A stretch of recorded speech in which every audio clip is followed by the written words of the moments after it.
Kesejahteraan dan pembangunan dengan landasan firman Allah. Surah At-Taubah ayat 103.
Halaman 28 menukilkan sebab nuzul ayat tadi dari riwayat Ibnu Jarir dari Ibnu Abbas radhiyallahu anhu berkenaan dengan Abu Lubabah dan teman-temannya yang mengikat diri di tiang-tiang Masjid Nabawi dan tidak mau dilepaskan kecuali oleh Rasulullah sallallahu alaihi wasallam atas dosa mereka tidak ikut dalam perang Tabuk disebabkan harta mereka. Setelah dilepaskan, mereka datang menjumpai Rasulullah dengan membawa sebagian harta mereka. Lalu mereka berkata, "Wahai Rasulullah, ambillah sebagian dari harta kami dan bersedekahlah dengannya untuk kami dan mohonlah ampunan untuk kami." Lalu Rasulullah menjawab, "Saya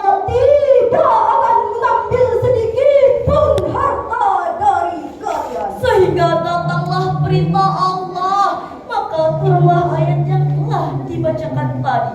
Hadirin, Profesor Dr. Yusuf Al-Qaradawi dalam karya monumentalnya Fiqhus Zakah jilid 2 halaman 747 mengatakan bahwa kewajiban zakat bukanlah kewajiban yang bersifat individual, sehingga siapa yang kuat iman dan mengharap pahala akhirat sementara yang lemah iman dan bakhil tidak menunaikannya. Sekali-kali tidak demikian. Kewajiban zakat yang bersifat manjeril menjadi tugas penguasa atau yang ditunjukkan oleh penguasa untuk melakukan pengelolaan dan pendistribusiannya secara profesional dan proporsional. Dapat kita pahami hadirin, peran penguasa dalam upaya meningkatkan kuantitas zakat per tahunnya memiliki peran yang sangat signifikan. Saudaraku, siapa kita? Indonesia. Siapa kita? Indonesia. Siapa kita? Indonesia. Merdeka. Allahu Akbar. Hadirin, oleh karena itu tidak heran jika Al-Quranul Karim telah menjelaskan tentang aspek kepada siapa zakat tersebut didistribusikan. Jawabannya terdapat dalam Al-Quran surah At-Taubah ayat 60 sebagai berikut.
Zakat itu hanyalah untuk orang-orang fakir, orang-orang miskin, pengurus-pengurus zakat, para mu'alaf yang dilunakkan hatinya untuk memerdekakan budak, untuk orang-orang yang berhutang, untuk jalan Allah, dan untuk mereka yang sedang dalam perjalanan sebagai suatu ketetapan yang diwajibkan Allah.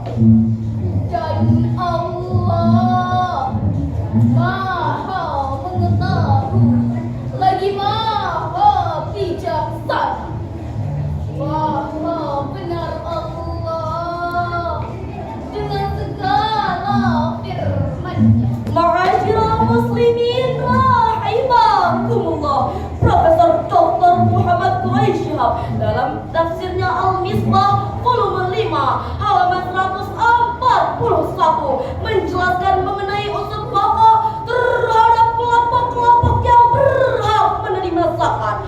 Para ulama telah sepakat bahwa terdapat 8 golongan yang berhak menerima zakat dan tidak boleh diberikan kepada selain mereka, karena dalam ayat tadi terdapat kata innama yang dalam ilmu ma'ani merupakan salah satu adatul khasli yang berfungsi untuk menspesifikasikan.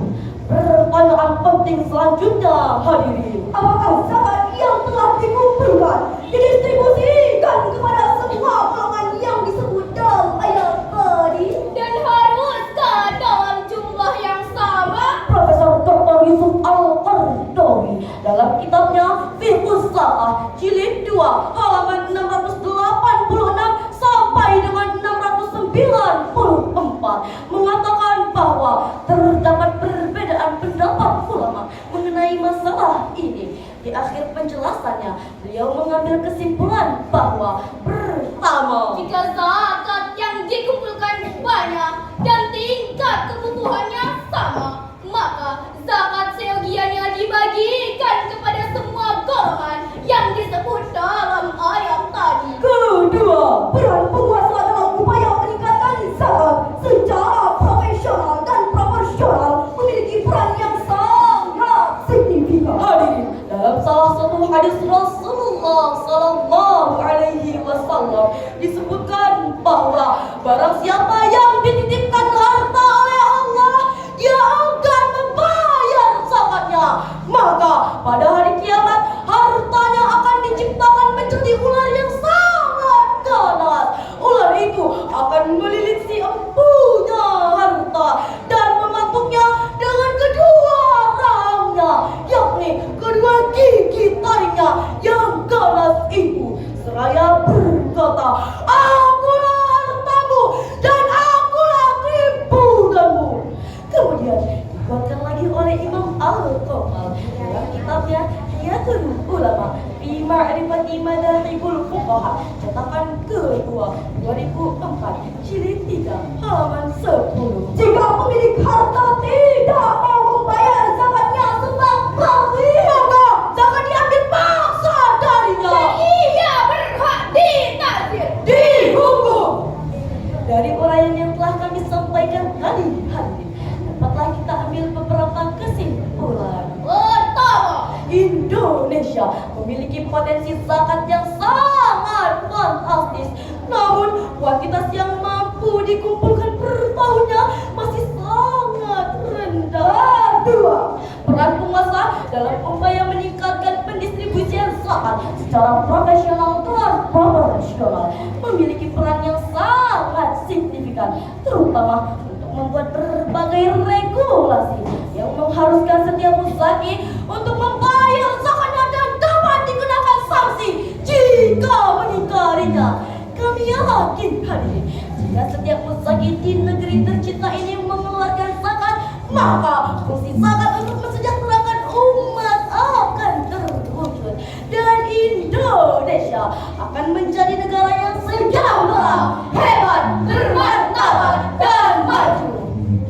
Demikianlah syarahan yang dapat kami sampaikan. Lebih dan kurang mohon dimaafkan.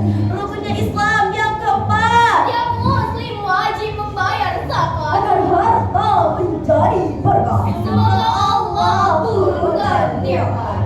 Hidup sendirian tanpa kekasih. cukup sekian dan terima kasih. Seduh kopi dengan air panas.